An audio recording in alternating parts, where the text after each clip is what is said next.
சாய் பக்தர்களுக்கு என் அன்பு வணக்கங்கள். ஓம் சாய்ராம். என் அன்பு குழந்தையே, உனக்கு என்ன நடந்து கொண்டிருக்கிறது என்பதை பற்றி உன்னிடம் நான் பேச வந்துள்ளேன். எதுவும் தெரியாமல் இருப்பது நல்லது என்று நினைக்கின்றாயா? உன்னை சுற்றி என்ன நடக்கிறது என்பதை நீ தெரிந்து கொண்டால்தான் உன் வாழ்க்கைக்கு நல்லது. எனக்கு எதுவுமே தெரியாது என்பது எதுவும் தெரிய வேண்டாம் என்று நீ நினைத்திருந்தால் உனக்கே தெரியாமல் உன் வாழ்க்கை உன் கையை விட்டு போய்விடும்.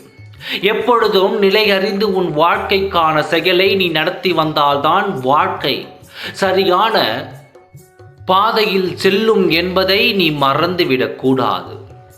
உனக்கு வேலையை உனக்கு வலையை வீசினார்கள், அதில் கொத்தாக மாட்டிக்கொண்டிருக்கிறாய்.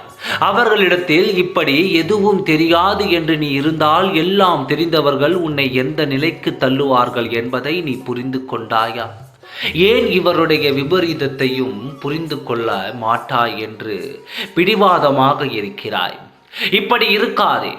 உன் வாழ்க்கை சீராக வேண்டும் என்று இருந்தால் உன் வாழ்க்கை யார் கைகளிலும் போய்விடக்கூடாது என்று நினைத்தால் எப்பொழுதும் தெளிவாக உன்னை சுற்றி உன்னிடத்தில் என்ன நடக்கிறது என்பதை பற்றி தெளிவாக புரிந்து கொள்ள வேண்டும்.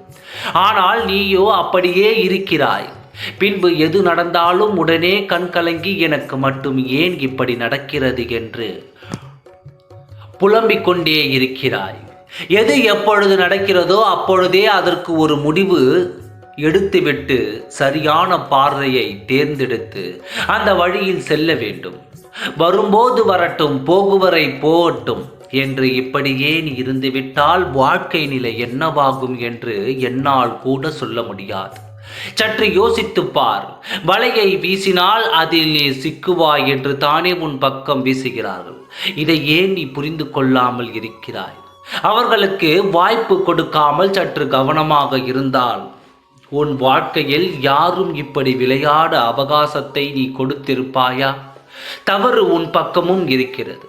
அவர்களிடத்தில் என் குடும்பத்தை கெடுத்து விட்டாய் என்று நீ சொன்னால் கெடுக்கும் வாய்ப்பை கொடுத்தது நீதானே. அப்பொழுது உன்னிடமும் தவறு இருக்கிறது அல்லவா? எப்பொழுதும் ஒரு மிக பெரிய பிரச்சனையில் உன்னை சிக்க வைக்க வலையை வீசி பிரித்திருக்கிறார்கள். அதை நீயும் போய் அழகாக மாட்டிக்கொண்டிருக்கிறாய். அதிலிருந்து உன்னை விடுவிக்க வேண்டும் என்று தான் நான் உன்னிடம் இவ்வளவு தூரம் பேசிக்கொண்டிருக்கிறேன். நான் என்ன சொல்ல வருகிறேன் என்பது உனக்கு புரிகிறதா? எந்த விஷயத்திலும் தானாக தலை கொண்டு விட்டு செல்லாதே. அவர்களுக்கு எளிதாக வேலை முடிந்துவிடும். எளிதில் உன்னை ஏமாற்றி விடலாம், எளிதில் உன் வாழ்க்கை கெடுத்து விடலாம் என்ற வாய்ப்பை கொடுத்தால் விளையாடி கொண்டே தான் இருப்பார்கள். சற்று கவனத்தோடு உன் வாழ்க்கையை நடத்தி அப்பொழுதுதான் அது உன் வாழ்க்கையாக இருக்கும். நல்லதே நினைக்கும் உனக்கு நல்லது மட்டும்தான் நடக்கும். ஓம் சாய்ராம். நன்றி, வணக்கம்.